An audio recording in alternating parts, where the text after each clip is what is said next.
casualties. Yeah. Nobody was reported as having been killed in that entire time. So if it was friendly fire casualties, that's why you would cover that up and not report that guy missing until later. And that's all I was going to say was that, like, I feel like this is kind of that, like, double blind thing even though, or, like, sometimes I was an expert liar as a child, I'll tell you. So, like... Well, we've been working with you for about 5 years now. We have figured out that you're an expert liar. So the thing you do is you convince yourself of the lie, right? You come up with, like, here's my backstory. And then you come up with your, like, okay, and then if this were my backstory, how would I react? And if I were reacting that way, how would I pretend to be reacting? Right? Okay. You following me? Sort of. Am I a crazy person? She is really scripting this out, but I get But no, I'm saying that, like, okay, But that's how a good liar works. Well, and that may be, like, how... Robert Capa was working, is that, like, you know, he was like, all right, I staged all this stuff, this is great, if I want to keep this story going, of this fake story, I have to act like it was real, that this person got shot in front of me. And what does a person who saw somebody get shot in front of them act like? It's a traumatic situation. But I'm an outgoing person, so I should be normally talking about it. So what is the way that me, a normally talking about a person, reacts to yeah, right? So it's like that 5-layer deep lie of, I don't know. I get it. It's not good. I understand where you're going. It's not the best. It's not the worst. It's not the worst. And that's the problem with this story, right? And that's the hard part, is that he does so much stuff in his life. He seems to be so willing to talk about most things. This is the thing that really kind of put him on the map, and you would really hate to tell the world, by the way, I know you love me now, but that first thing I did, that's totally a fake. Yeah. Because that is not how Oprah got her start, and that would destroy the Oprah empire. She's like, oh, and by the way, that first season was totally fake. But on the other hand, you can also say, like, but also at 18, I took a picture of a person being killed in front of me. I watched somebody die. It could be that, or it could be he was embarrassed because he didn't actually take the picture in a conscious way. He just stuck his camera, he said, up above the and it was the luck. trench wall, it was dumb luck. And took a picture. He might have felt a little embarrassed about the fact that this is surely a random thing. It's supposedly like his greatest picture ever. And it's also his most random dumb luck picture ever. And doesn't mean I don't give him any credit for it. Right. If he actually did take that picture, it's a real picture. But I also wonder a little bit too if there's a little bit of guilt there with, like, again, you said this guy's never been identified.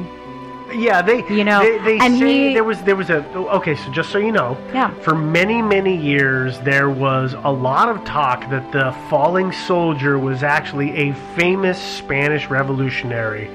It was then very conclusively proven, and by the way, Magnum and Whalen and everybody's like, oh yeah, it's got to be him because of this information, but it's very conclusively proven that he died somewhere else, because here's the other problem, is that if we look at the landscape, it looks like it's fields, but the battle that it is said to have taken place in is in more of a mountainous, wooded area, and that guy was... They found his body against a tree in a wooded space. Sure. And they know it's not him. Yeah, but I guess I can also see the feeling of guilt of making your name on the death of somebody that you don't know. Yeah. And the death of anybody. Of course, if you're a war correspondent, you probably ought to be used to that by now. But if that was your first one. That was your first, maybe, At 18 years old. Like, put yourself, like, at 18, seeing somebody dying, taking a picture, and then suddenly you're famous because of it. But I'm not sure that he saw the guy die. He stuck his camera up above the camera, took a picture, and he might not have even have known for weeks that he even took that picture. I don't think he did. For sure. I mean, I think this is why this is the story that we're covering, right? So there's so many different things. We haven't done this in a while, but I want to do this. I want to do a very quick round table 4 or 5 sentence reason. What do you think? What is your preferred answer? So I'm going to start with you, Joe. Preferred answer. Okay, my preferred answer is that it probably was staged, and I don't totally blame him for doing it because, again, he probably at a certain point you get frustrated. Like I said, you keep trying to catch that special little moment. You never do. Finally, you say, screw it. You, pose for a picture. So I don't blame him. Okay. I don't. Okay. Unfortunately, I agree. I do feel like it's staged. I hate that you're actually counting on your fingers how many sentences I'm saying. That was number 3. I know. I think it was staged. Unfortunately, because it's not real. It's just not.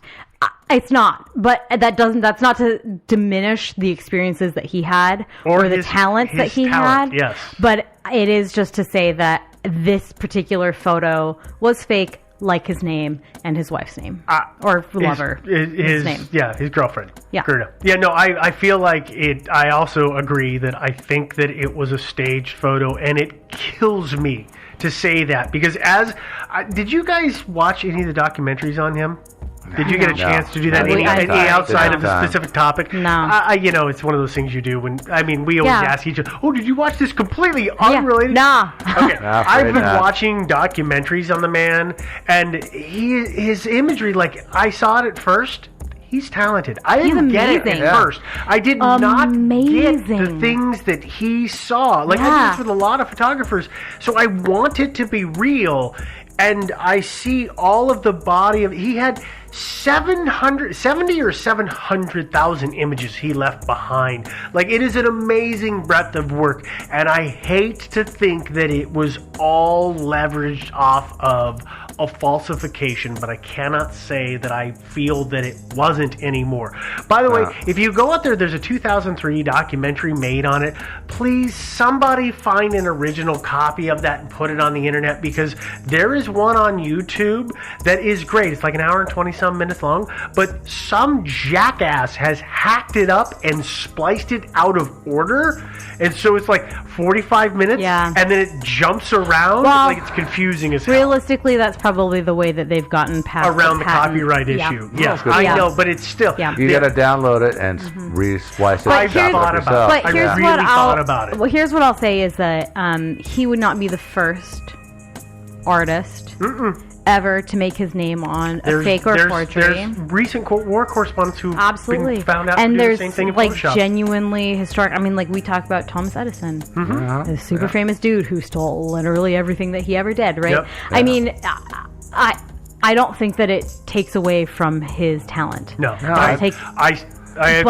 But he's incredibly talented. But unfortunately, it is an unfortunate start that we now know, but it did not stop his career. It could have been actually a very auspicious start, because maybe his reasoning was, and I could sort of see this, it's I really want to be able to go out and do this, take all these pictures so everybody around the world can see what's going on out here in the battlefield. Yeah. But unfortunately, I really can't afford to do it. No. I've got to go out there and I've got to take some killer picture that'll put me on the map, and then I'll get those higher fees. Yeah. And then he was the only photographer on Omaha Beach on D-Day. Yeah. We wouldn't have those images. There's images from when he the year that he died, when he was in the Indochina War. Yeah.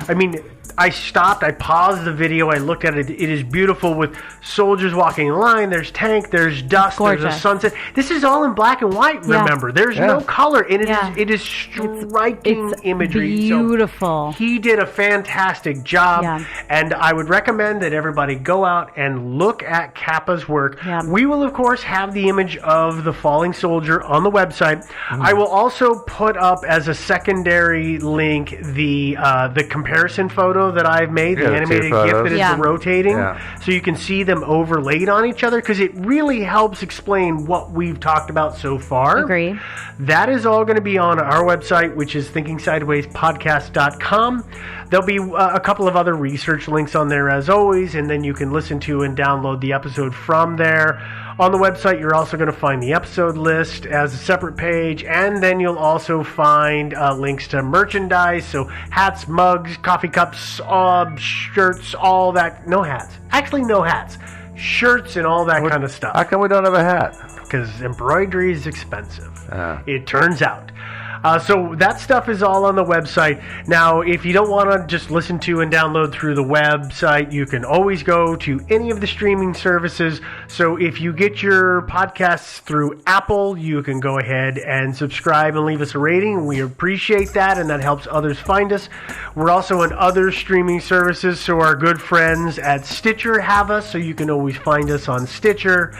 We are all over social media, so we have the Facebook page and the Facebook group. So the page is where we put episodes and other fun stuff, and then the group is where the episode discussions will happen. There's also episode discussions that happen on our subreddit, so you can look that up.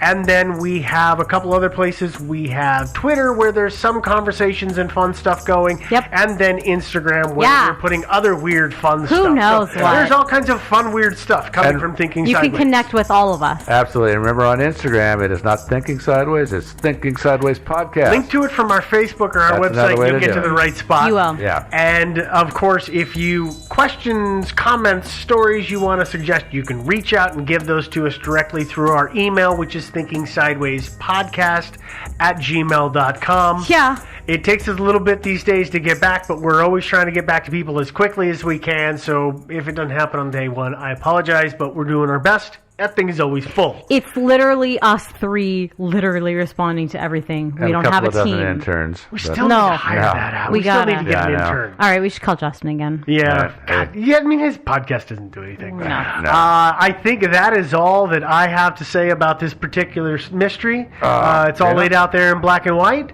So we will talk to you guys next week. Fake but real. Sorry for the successfully nerdy episode. Bye.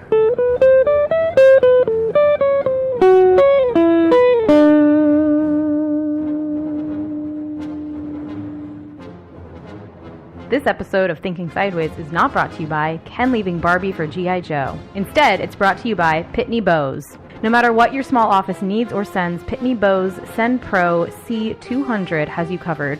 The C200 lets you send, mail, and packages right from your desk. Plus, save 3 cents a letter and up to 39 cents off retail shipping rates. Start saving today and get a free 60-day trial of a Pitney Bowes C200 by visiting pb.com/sideways. That's pb, as in peanut butter, .com/sideways. Terms apply. See sites for details.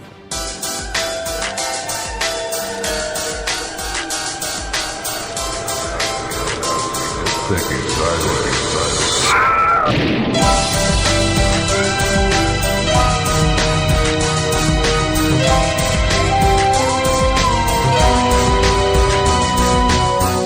Hi there. Welcome to another episode of Thinking Sideways. I'm your host, Joe, joined as always by Your other host, Devin. and The guy in this chair named Steve. okay, there you go. Third host.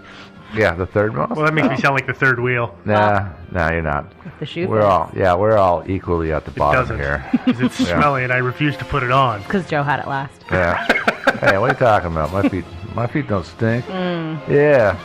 Let's. Well, this is off to a raging start. What are we doing here today, Joe? I don't know. I was going to do a story about garbage collection, and then somebody dropped this one on my desk. Kind of interesting story. So I dropped the garbage one and picked up this one. All right.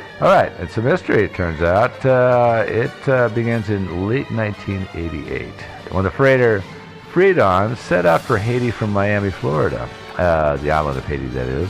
The Freedon was under the command of Florian Meyer Borsch, a German guy. It was an 82-foot tramp freighter registered in the Bahamas. What's a tramp freighter? Yeah. Tramp freighter, any sort of tramp ship is like it's one that doesn't belong to a regular shipping company, and so it doesn't have a regular schedule. Essentially, it just does sort of spot loads. Okay. So it picks up a spot job to transport cargo from this spot to this spot, but it varies all over the place. Okay. And they're called tramp. And you associate that word with kind of an old, rusty, cruddy-looking ship, which they tend to be because they're obviously the new shiny ones those are owned by the big lines because they're that expensive. have lots of money. Yeah. Gotcha. Okay. Yeah. So that's what a tramp freighter is. So it worked the Caribbean waters, carrying loads of whatever people want to ship, pretty much. And there's some rumors that a lot of these boats do a lot of smuggling also.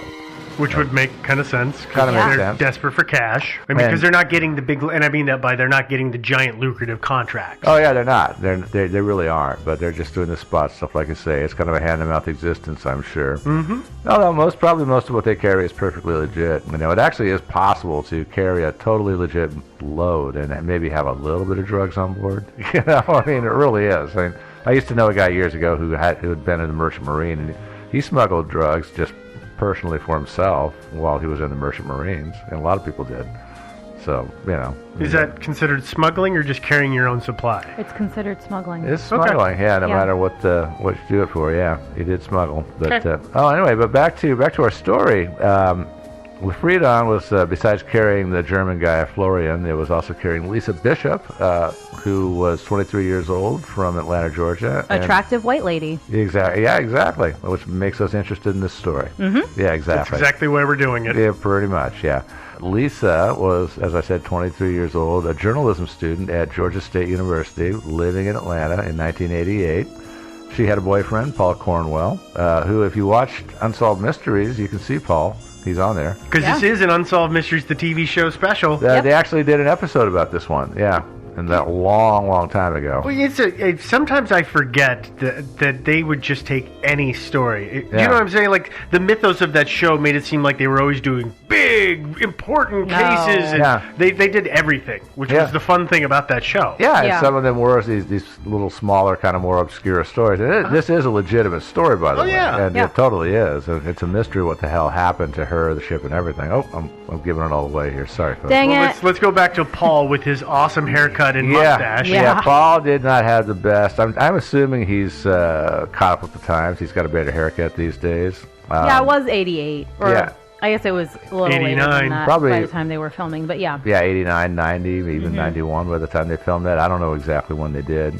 But at the time that Lisa left Miami on the Fridon, he owned a punk rock club in Atlanta called Metroplex, which apparently back in the day was a pretty happening venue. Yeah. And I think it's still around, actually. I have no idea. I don't know that I didn't even think to look at that. Yeah, I did a quick look. It does appear that it's still there. It's probably totally different. All those venues change, totally from year to year practically.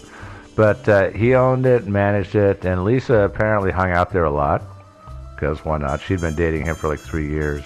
And she was hanging out there and met this German guy, who we talked about before, Florian Meyer-Busch, who had long hair, which was still okay in the 80s. Yeah, he had really long hair. Yeah, he like did. Hairband kind of hair. Yeah, he did. I'm not making fun of it. It's just like, if you want to get an idea of how much hair this guy was, think of Poison in the late 80s. Yeah, so it's okay again. Is it? Yeah, you have to wear it in a bun, but it's okay.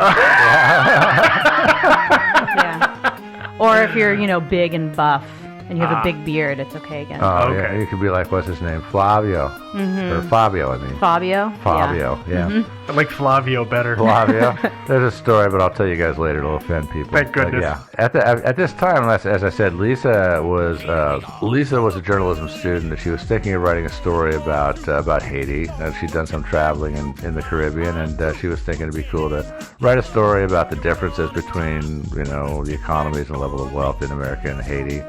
Something that sort of lash us all with guilt and make us feel bad about what's going on in Haiti versus, how well we have it here, that kind of thing. Yeah. Okay. The starving children in Africa plight. Yeah, kind of like that. Yeah. Or you never know. I mean, maybe she wanted to do a more seriously intellectual story about, well, what are they doing wrong down there? Something more really actually economically oriented. I don't know. Who knows?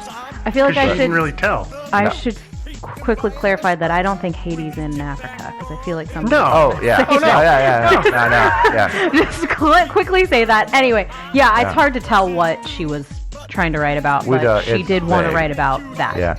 Assuming that maybe she just wanted an excuse to hop on this ship with this handsome long-haired German or guy. An excuse to go down to To the Caribbean. To the Caribbean. Go somewhere. Yeah, it could have been. The story varies a little bit though, and I'm not sure how important it is, but it could be. And in one telling I've heard, Lisa tells Florian that she wants to do a story about Haiti, and then Florian says, "Oh my God," in his German accent, that, "Hey, I'm the captain of a ship which is going to sail to Haiti." And in another telling, they're just chatting, and Florian says, "Well, I have a ship that I'm kind of the commander of, and hey, we're going to leave on this run to go to Haiti. And hey, you want to tag along?" And then maybe she came up with the idea that, hey, I should write a story about Haiti or something. As in having the trip available to her actually spurred the idea of the art. Yeah. Rather than the other way around. Exactly. And the only reason this is even remotely significant is it's like some people have said that, well, did he sort of find out she was interested and sort of trick her onto the ship, or you know what I'm saying? It became, it was convenient. I got you. Yeah, it sort of works its way into the theories there, Sure. right? But since it's hard to say since we don't know exactly which of these versions is true. But so back to Lisa, she decides that getting onto a ship. It was, by the way, besides Florian, there were 7 other crew members who were all Haitians. And she decided that getting onto the ship with this one guy she barely knew and 7 other guys she didn't know at all was a great idea.